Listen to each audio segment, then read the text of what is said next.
You guys all know of Pluto, right? You know, the smallest planet in the solar system, also known as a dwarf planet. Well, it was discovered at the Lowell Observatory right here in Arizona, which can still be visited today.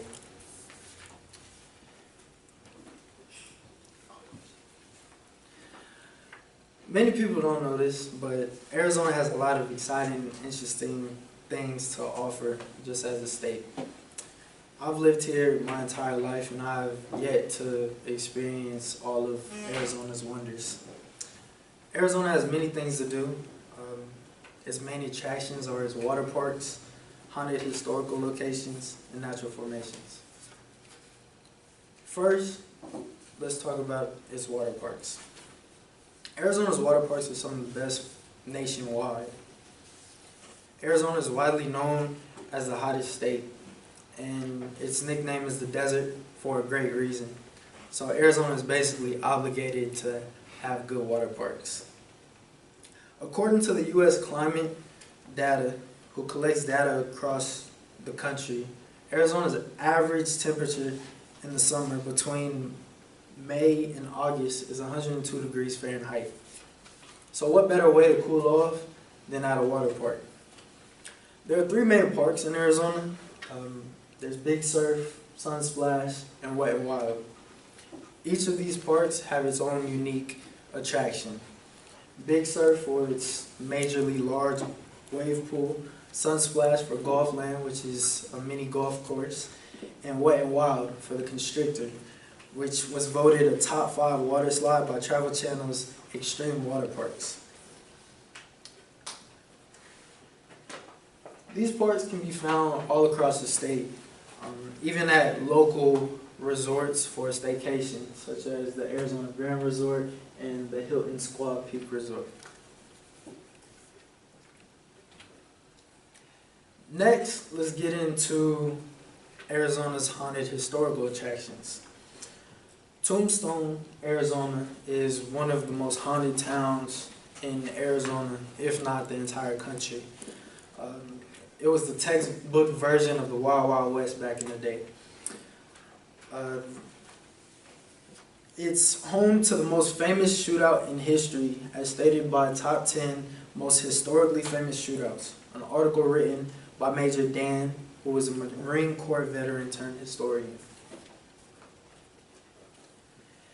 Tombstone had several fires who took the lives of 40+ people, and that is part of the reason why Tombstone is thought to have so much paranormal activity.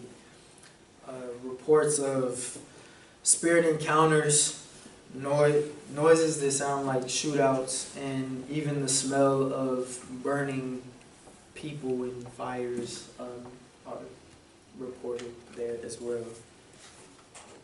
The Superstition Mountains are also a very paranormally active place.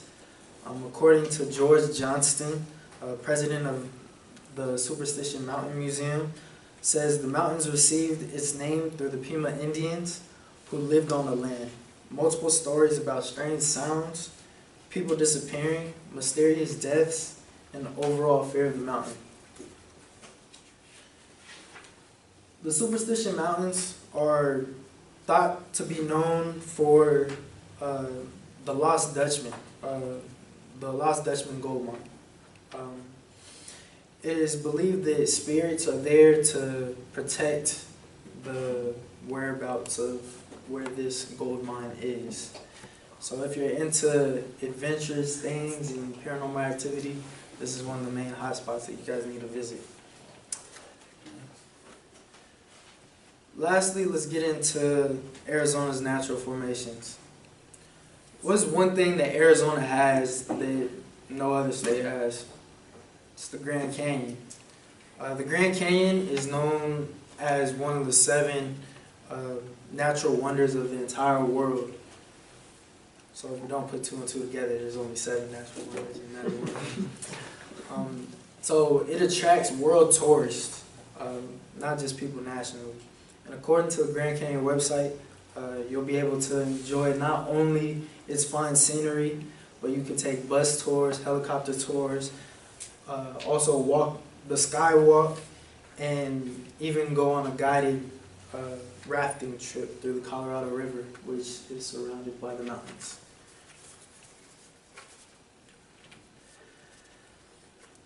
Lake Pleasant and Lake Havasu, even though it isn't a natural formation, it's man-made lakes.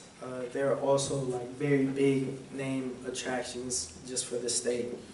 These are great places to spend time with your family and friends, boating, rafting, and an overall great experience. Fun fact about Lake Havasu, the London Bridge that fell down, that actually got rebuilt over the lake. I just shared with you some interesting things to do and keep busy in Arizona. Arizona's water parks, haunted historical attractions, natural formations represent Arizona as a state.